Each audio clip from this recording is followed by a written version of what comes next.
Hey guys, starting with our next lecture today, we are moving on to lecture 9, chapter 3, Master Organic Chemistry with me. आज वाले lecture में हम लोग consider करेंगे और पढ़ेंगे कि एनर्जी चेंजेस और डेल्टा जी की जो वैल्यू होती है वो किस तरह से रिएक्शंस को इफेक्ट करती है. ओके पिछली वाली क्लास का आई होप यू रिमेंबर कि इंडक्टिव इफेक्ट हमने किया था और इंडक्टिव इफेक्ट किस तरह से एसिडिक कैरेक्टर को अनफोल्ड करता है. That all we have done in our last class. अब एनर्जी चेंजेस की जब हम लोग बात करें तो सबसे पहले हम लोग बोलते हैं कि एनर्जी चेंजेस केमिकल रिएक्शंस में क्या होती है, तो उसको हम बुलाते हैं chemical energy. Right, that is known as chemical energy. ये जो केमिकल एनर्जी होती है that is in actual a form of, पता था आपको, it is a form of potential energy. और ये जो पोटेंशियल एनर्जी है ये एग्जिस्ट करती है due to two types of forces which are occurring. One is the attractive forces and the other one is the repulsive forces. ठीक है, तो डिफरेंट पीसेस ऑफ मॉलिक्यूल्स में ये दो तरह के फोर्सेस प्रेजेंट है. When we are talking of attractive forces, the attractive forces is between electrons and neutrons. बहुत ही बेसिक सा ये कॉन्सेप्ट है. और रिपल्सिव फोर्सेस जो हैं they are of two kinds, और you can say they are between the two different pieces. one is electron and the other one that is going to be between the neutron and the neutron. So इसकी वजह से potential energy exist करती है. ठीक है, now it is usually impractical to describe the absolute amount of potential energy.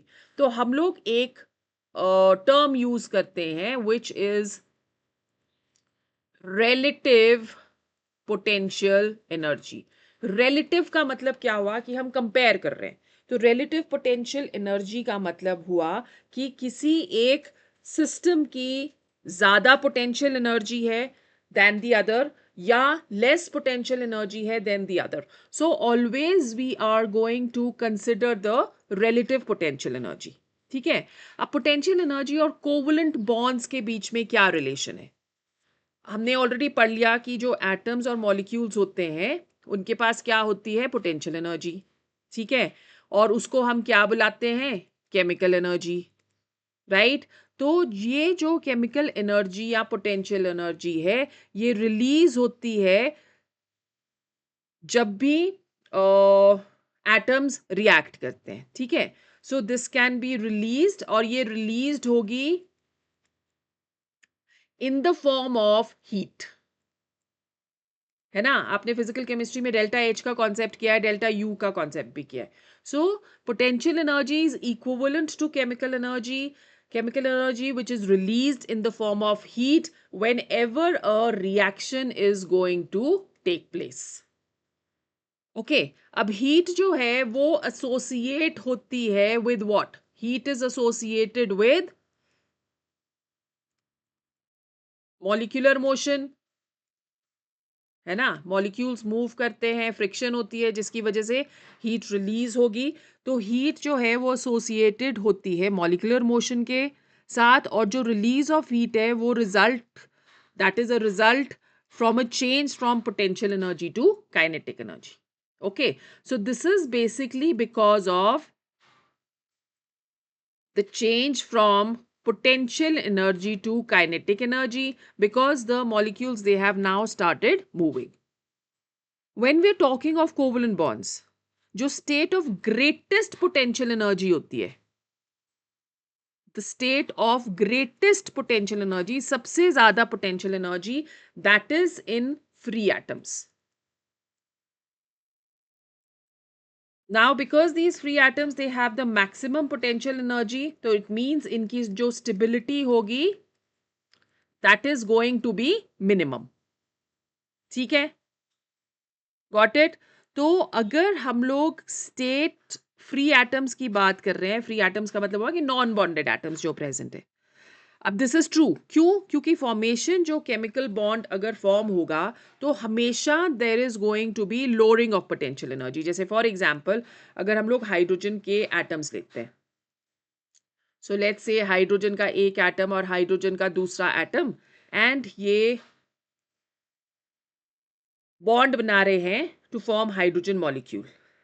Potential energy maximum is for hydrogen atoms. And the change or the difference in the energies of both, that is approximately 436 kilojoules per mole.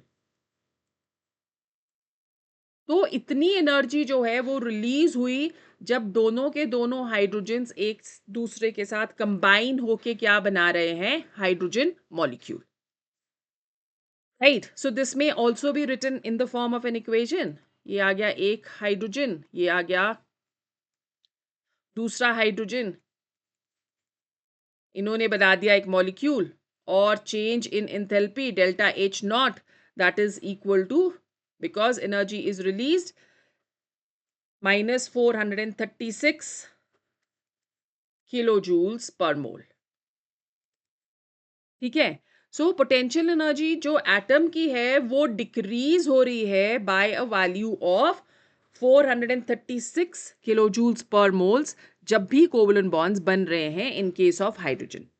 Okay, now it is, very convenient to represent the relative potential energy of molecules in terms of relative enthalpies or you can say heat contents.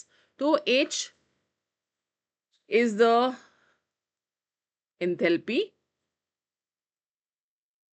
अगर एक कोई भी reaction A to B जा रही है, reactants to products जा रही है, let's say the enthalpy of this is HR, the enthalpy of this is HP, then delta H naught, not signify यहाँ पे करता है standard conditions. Standard conditions हो गए 1 atmosphere of pressure for a gas and 1 mole for a solution. ठीक है. So delta H that will be equal to enthalpy of products minus enthalpy of reactants. Okay. Now अगर H P की या आप बोल सकते हो कि एंथैल्पी प्रोडक्ट्स की ग्रेटर है than enthalpy of the reactants, then in this case the value of delta H naught that is going to come positive. It means the reaction is endothermic, right? और vice versa, अगर HR is greater than HP, delta H naught आ जाता है negative and the reaction is going to be exothermic. Okay, exothermic reactions में जो atoms होते हैं उनकी कम एंथैल्पी है, प्रोडक्ट्स की कम एंथैल्पी है और रिएक्टेंट्स की ज़्यादा एंथैल्पी है.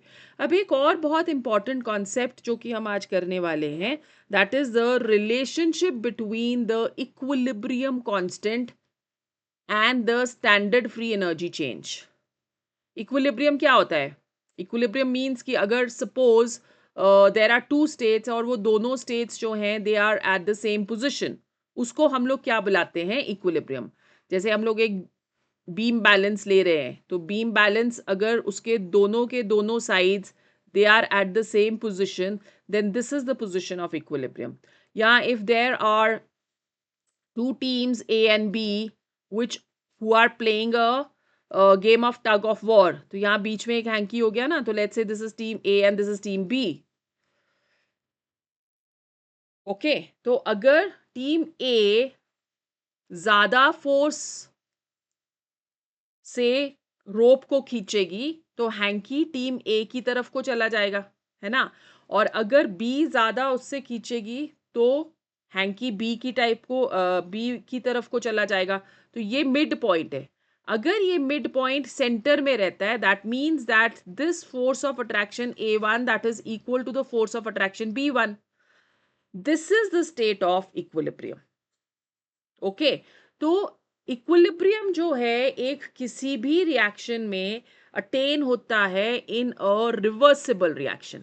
सो ए से बी में जा रहे हैं, रिवर्सिबल रिएक्शन है, तो whenever there is going to be की कॉन्सेंट्रेशन जो रिएक्टेंट्स और प्रोडक्ट्स की है वो कांस्टेंट हो गई, या rate of forward reaction becomes equal to the rate of backward reaction, that is what equilibrium is. और डेल्टा जी जो है that is the free energy change. Both they can be equated by the equation delta G naught, that is equal to minus RT natural log of equilibrium constant. R यहाँ पे constant है और R की value जो है that is equal to 8.314 joules per Kelvin per mole, or T that is going to be the absolute temperature. Now it is easy to show with this equation कि अगर delta G की value आती है negative,